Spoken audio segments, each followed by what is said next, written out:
നമസ്കാരം. രാഹുൽ മാങ്കൂട്ടം എം.എൽ.എ കുറിച്ച് എന്തൊക്കെയാണല്ലേ കേൾക്കുന്നത്?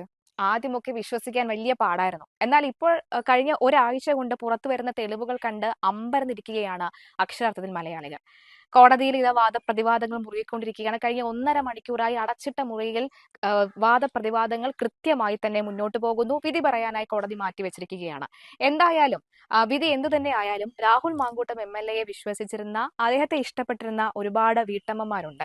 കർഷകയും വീട്ടമ്മയുമായ ശ്രീലത നമുക്ക് അതുമായി ബന്ധപ്പെട്ട ഒരു അഭിപ്രായം പങ്കുവയ്ക്കാനായി വരുന്നുണ്ട്.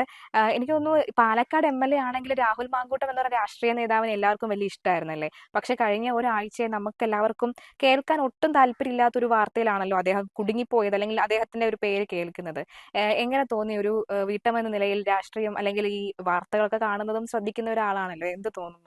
ഒരു വീട്ടമ്മ എന്ന നിലയിൽ എനിക്ക് രാഷ്ട്രീയമായിട്ട് എൻ്റെ കുടുംബം കമ്മ്യൂണിസ്റ്റ് രാഷ്ട്രീയമാണ്. എന്നാലും എൻ്റെ അറിവുകൾ കൂടി വന്നപ്പോൾ എനിക്ക് രാഷ്ട്രീയത്തിന് അതീതമായി ഞാൻ വ്യക്തികളെയാണ് നോക്കുന്നത്. അപ്പം കമ്മ്യൂണിസ്റ്റിലായാലും കോൺഗ്രസിലായാലും BJP ആയാലും വ്യക്തികളെ നോക്കി വോട്ട് ചെയ്യുന്നതും, ഞങ്ങളാണ് കേരളം ജയിപ്പിക്കുന്നത്, ഞങ്ങളെപ്പോലെ ഉള്ളവർ എന്ന് പറഞ്ഞാൽ കട്ട രാഷ്ട്രീയക്കാരല്ലാതെ രാഷ്ട്രീയ അനുഭാവമില്ലാതെ നിൽക്കുന്ന വ്യക്തികളാണ് നമ്മൾ ജയിപ്പിക്കുന്നതാണ് എൻ്റെ ഒരു വിശ്വാസം കേട്ടോ.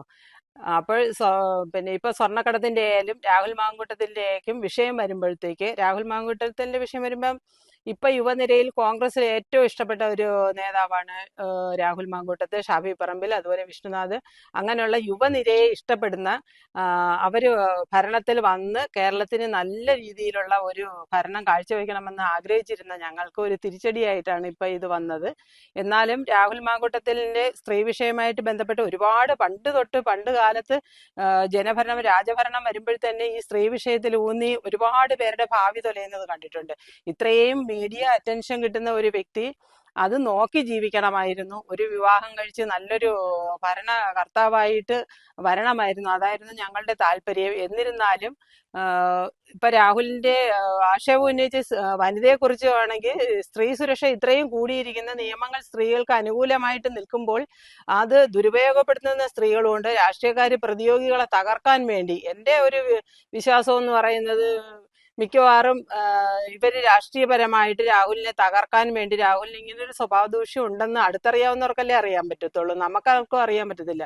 അപ്പൊ സ്ത്രീയെ ഇറക്കി കളിച്ചതായിട്ടാണ് എനിക്ക് തോന്നുന്നത്. ഒരു പ്രേമം വരുമ്പോഴോ ഒരു ഇത് വരുമ്പോഴോ പണ്ടാണെന്നുണ്ടെങ്കിൽ ഇപ്പോഴാണെങ്കിലും റെക്കോർഡ് ചെയ്ത് പ്രേമിക്കുന്ന ഒരു ഇത് ഞങ്ങൾ വീട്ടമ്മമാര് കണ്ടിട്ടില്ല. അപ്പൊ അവര് എല്ലാം റെക്കോർഡ് ചെയ്ത് വെച്ച് എല്ലാം, എന്നിട്ട് പിന്നെ അവർക്ക് അതൊരു രാഹുലുമായിട്ടൊരു ഇഷ്യൂ വന്നപ്പോൾ ആ സ്പോട്ടിൽ തന്നെ മറുപടി കൊടുത്തിരുന്നെങ്കിൽ, അല്ലെങ്കിൽ ഒരു പോലീസ് സ്റ്റേഷനിലാണ് പെറ്റീഷൻ ആദ്യം കൊടുക്കാനുള്ളത്, അങ്ങനെയാണ് കൊടുത്തിരുന്നെങ്കിൽ ജനങ്ങൾ അതിന് പൂർണ്ണ നമ്മൾ സപ്പോർട്ട് തന്നെ ചെയ്യും. ഇപ്പൊ നമ്മൾ തന്നെ നടിയെ ആക്രമിച്ച കേസിൽ ഏറ്റവും കൂടുതൽ അതിജീവിത എന്ന് പറയാൻ അർഹതയുള്ളത് അവരെ പോലുള്ളവർക്കാണ്. അല്ലാതെ ഇങ്ങനെ റെക്കോർഡ് ചെയ്ത് പ്രേമിക്കുന്നവര്, ഒരു ഭർത്താവുള്ളപ്പോൾ ആ ബന്ധം വേർപെടുത്താതെ തന്നെ അവര് പോയി വേറൊരാളുമായിട്ടും വലിയ വലിയ പ്രമുഖരുമായിട്ടൊക്കെ പോകാൻ ചാൻസ് ഉള്ള ഈ സ്ത്രീകൾ വനിതകളെ കൂടെ അപമാനിക്കുന്ന തരത്തിലാണ് വരുന്നത്.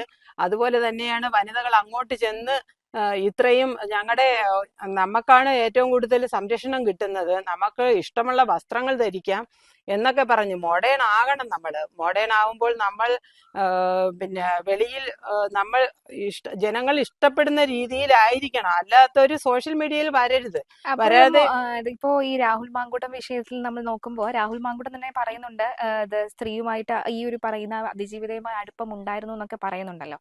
അപ്പോൾ ഇഷ്ടപ്പെട്ടൊരു നേതാവിന്റെ വായിൽ നിന്നും അങ്ങനെ കേൾക്കുമ്പോൾ എന്തെങ്കിലും ഒരു തോന്നിയോ? ഒപ്പം ഉമ്മൻചാണ്ടി സർക്കാരിൽ മുമ്പ് അദ്ദേഹം മരിച്ച ശേഷമാണ് അദ്ദേഹം കുറ്റക്കാരനല്ല എന്ന് റിപ്പോർട്ട് വന്നത്. അപ്പോൾ നമുക്ക് ആദ്യമൊക്കെ അങ്ങനെ തോന്നി, എന്നാൽ പിന്നീട് ഇത് ഉമ്മൻചാണ്ടിയെ പോലെ അല്ല എന്ന് നമുക്ക് പലരും പല അഭിപ്രായം പറഞ്ഞിരുന്നല്ലോ. അപ്പോൾ അതിനെക്കുറിച്ച് കൂടി എന്താണ് തോന്നിയത്? രാഹുലിന്റെ പേരിങ്ങനെ കേട്ടപ്പോൾ രാഹുലും സമ്മതിക്കുന്നുണ്ട്, ഹർജിയിലടക്കം രാഹുലും പറയുന്നുണ്ട് ഒരു അടുപ്പം ഉണ്ടായിരുന്നു എന്ന് പറയുന്നുണ്ട്. അപ്പൊ അങ്ങനെ കേട്ടപ്പോ എന്ത് തോന്നി? ഉമ്മൻചാണ്ടി സാറിനെ പോലെ ഒരിക്കലും രാഹുലിന്റെ ഇതുമായിട്ട് എനിക്ക് ആദ്യം കേട്ടപ്പോൾ തൊട്ടേ താരതമ്യം ചെയ്യാൻ തോന്നിയിട്ടില്ല. ഉമ്മൻചാണ്ടി സാറിന്റെ പ്രായവും അദ്ദേഹത്തെ കുടുക്കിയതാണെന്ന് അദ്ദേഹത്തിന്റെ രാഷ്ട്രീയത്തിലുള്ളവർ തന്നെ, കോൺഗ്രസിലുള്ളവരും കമ്മ്യൂണിസ്റ്റുകാരും ചേർന്ന് അദ്ദേഹത്തെ കുടുക്കിയതാണെന്നുള്ളത് വ്യക്തമായിട്ട് ഞങ്ങൾക്ക് അറിയാവുന്നതാണ്. പിന്നെ രാഹുൽ മാങ്കൂട്ടത്തിലാവുമ്പോഴത്തേക്ക് വിവാഹം കഴിച്ചിട്ടില്ല, ചെറുപ്പക്കാരനാണ്, ഒരു കുട്ടിയെ പ്രേമിക്കുന്നതോ ഒരു കുട്ടിയെ ഇഷ്ടപ്പെടുന്നതോ ഒന്നും ആർക്കും കുറ്റം പറയാൻ പറ്റത്തില്ല. അത് വിവാഹം കഴിച്ചതാണോ എന്നൊക്കെ നമ്മൾ ഇപ്പോഴാണ് അറിയുന്നത്. നമുക്ക് ഇപ്പോഴും അറിയില്ല കേട്ടോ അതാരാണെന്ന്. രാഹുൽ ഈശ്വറിനെയൊക്കെ പിടിച്ചിട്ടേക്കുന്നെങ്കിലും അത് മീഡിയക്കാർക്കും പൊതുപ്രവർത്തകർക്കും അതുമായിട്ട് ബന്ധപ്പെട്ട് നിൽക്കുന്നവർക്ക് മാത്രമേ ആരാണെന്നുള്ള അറിയാവുള്ളൂ. പൊതുജനങ്ങൾക്ക് ഇന്ന് വരെ അറിയത്തില്ല അവരാരാണെന്നുള്ളത്. അവര് പിന്നെ അത് ഉമ്മൻചാണ്ടി സാറുമായിട്ട് ഒരിക്കലും നമുക്ക് കണക്ട് ചെയ്യാൻ പറ്റുന്ന ഒരു ഇതല്ല. അത് വ്യക്തിത്വം വേറെയാണ്. രാഹുൽ മാങ്കൂട്ടത്തിനെ നമ്മൾ അതുപോലെ ഇഷ്ടപ്പെട്ട്, പക്ഷെ ഒരു ലീഡർഷിപ്പ് ക്വാളിറ്റി ഉള്ള ഏറ്റവും നല്ല ഉയർന്നു വരാൻ ഷാഫി പറമ്പിലും അവരെയൊക്കെ ഞങ്ങൾക്ക് ഭയങ്കര ഇഷ്ടമാണ്. ഷാഫി പറമ്പിലൊക്കെ ഒരു മുഖ്യമന്ത്രിയായിട്ട് വന്ന് നമ്മുടെ ഭരണം ഏറ്റെടുക്കണമെന്നാണ് ഞങ്ങൾ ആഗ്രഹിക്കുന്നത്. ഗണേഷ് കുമാറിനെ എന്തുകൊണ്ടാണ് ഗണേഷ് കുമാർ സ്ത്രീപഠനത്തിന് വന്നിട്ടുള്ളതാണ്, എന്തുകൊണ്ടാണ് പത്തനംതിട്ടക്കാർ ഇഷ്ടപ്പെടുന്നത്? അദ്ദേഹത്തിന്റെ വ്യക്തി ജീവിതം ശകലം മോശമാണെങ്കിലും രാഷ്ട്രീയത്തിൽ അദ്ദേഹം ഉയർന്ന ഒരു മന്ത്രിയായിട്ട് ഒരു 75% പെർഫെക്റ്റ് ആയിട്ട് കാര്യങ്ങൾ ചെയ്യാൻ പറ്റുന്ന ഒരു നേതാവാണ്. മുകേഷ് MLA കുറിച്ച് വന്നപ്പോൾ മുകേഷ് കലാകാരനായിട്ട് നല്ല കലാകാരനാണ്. പക്ഷെ രാഷ്ട്രീയമായിട്ട് ഒരു MLA എന്ന നിലയിൽ 100% പരാജയമാണെന്നേ ഞാൻ പറയത്തുള്ളൂ. രാഹുൽ മാങ്കൂട്ടത്തിന്റെ തെറ്റ് തിരുത്തി, അദ്ദേഹത്തിനും ചിലപ്പം കാണും മാനസിക വൈകല്യം കാണും. ഇത് പറയുന്നതെല്ലാം സത്യമാണെന്ന് ഇപ്പോഴും അറിയത്തില്ല. അതുപോലെ മീഡിയയുടെ അതിപ്രസരം എന്ന് പറയുമ്പോഴത്തേക്ക് ഒരു വ്യക്തിയെ വളഞ്ഞിട്ട് ആക്രമിച്ച് കൊല്ലുന്നിടത്തല്ല പുറത്തു കൊണ്ടുവരണം. നിങ്ങളുടെ ഒരു വ്യൂവേഴ്സ് കൂടാൻ വേണ്ടി നിങ്ങൾ ഒരാളെ വ്യക്തിഹത്യ ചെയ്യുമ്പോൾ അത് എത്രത്തോളം ശരിയുണ്ടെന്ന് നോക്കിയിട്ട് വേണം. ഏത് കാര്യം എടുത്താലും ഒരാൾ ഒരു പീഡനത്തിൽപ്പെട്ട് കഴിഞ്ഞാൽ തുടർച്ചയായിട്ട് ആ പീഡനമാണെന്ന് പറയുന്ന ഒരു ഇതുണ്ട്. അത് എല്ലാം ഒന്നും വിശ്വസിക്കാൻ പറ്റത്തില്ല. അദ്ദേഹം ഇത്രത്തോളം ഒരു MLA ആണ്.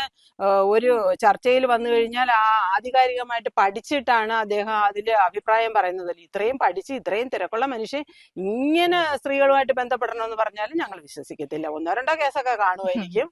അതൊക്കെ ചിലർക്കുള്ള ഒരു ഇതാണ്. അത് മാറ്റി തന്നെ പൊതുപ്രവർത്തകർ വരണം. അത് ശരിയാണെന്ന് സമ്മതിക്കുന്നില്ല. പക്ഷേ വനിതകൾക്ക് മാത്രമായിട്ട് സംരക്ഷണം കിട്ടരുത്. വനിതകൾ നമ്മളെ നടിയെ ആക്രമിച്ച അതിജീവിതം അങ്ങനെയുള്ളവർക്ക് നമ്മൾ നിയമ സംരക്ഷണം കൊടുക്കണം. ഇങ്ങനെയുള്ള സ്ത്രീകൾക്ക് ഒരിക്കലും സംരക്ഷണം കൊടുക്കരുത്. രാഹുൽ മാങ്കൂട്ടത്തിൽ തെറ്റ് തിരുത്തി വരണമെന്ന് തന്നെയാണ് അഭിപ്രായം. കോൺഗ്രസിന്റെ ഇപ്പോഴത്തെ നേതാക്കന്മാരായാലും കെ കരുണാകരൻ, ഉമ്മൻചാണ്ടി, ആന്റണി ഒക്കെ പോയിട്ട് അതുപോലെ ഒരു നേതൃസ്ഥാനത്തിൽ ഉള്ളവർ ഇനി വരാൻ ചാൻസ് ഉള്ളത് ഞങ്ങൾ പൊതുജനം കാണുന്നത് യുവനിരയെ തന്നെയാണ്. അല്ലാതുള്ള ഒരു നേതാക്കന്മാരെയും ഞങ്ങൾ കാണുന്നില്ല. അവർക്കെല്ലാം രാഹുലുമായിട്ട് വൈരാഗ്യം കാണും. ആരൊക്കെ ഇതിൽ പെൺവിഷയം വന്നിട്ടും ഇപ്പോഴും MLA ആയിട്ടും മന്ത്രിയായിട്ടും 3 പാർട്ടികളിലും ഇരിക്കുന്നുണ്ടെന്നുള്ളതും കൂടെ നിങ്ങൾ ഒന്ന് ചർച്ച ചെയ്യേണ്ട കാര്യമാണ്.